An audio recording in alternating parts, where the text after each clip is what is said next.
What's up, y'all? Flex here. Just enjoying some wine. Just finished up some meetings.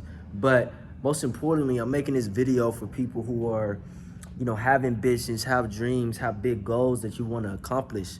And so a lot of people ask me, how do I get started? Like, how do I get to the point of, kind of where you're at? And I haven't made it yet. I don't think I've made it in anything like that. I'm still progressing. But what I would say is I will give you 3 steps.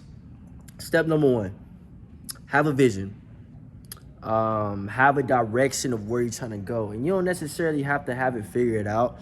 Sometimes I didn't always have it figured out. My vision was to go to the NBA.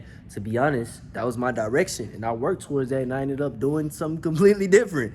But have a vision. Step number 2, create a to-do list. Now, this is so important, and people sleep on this. You have to write things down, and you have to have a to-do list.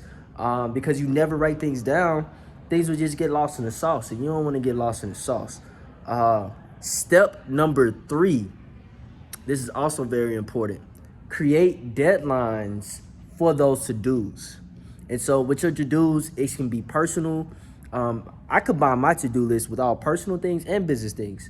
So it can be personal and business, but you have to create a deadline for those to-dos, because if you don't do that, you'll look up a year later and you're like, well, what did I do this year? Nothing, because you never created a deadline for the things that you needed to get done. And that's what a lot of people mess up at. They don't create deadlines. And deadlines are so important. I promise you. Just like in school. Think about it in school. Everybody had a deadline that's watching this video right now.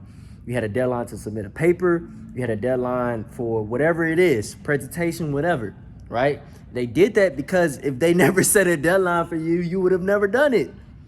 So you have to set deadlines for yourself and use that same tactic for your personal and for your business. So those are 3 steps.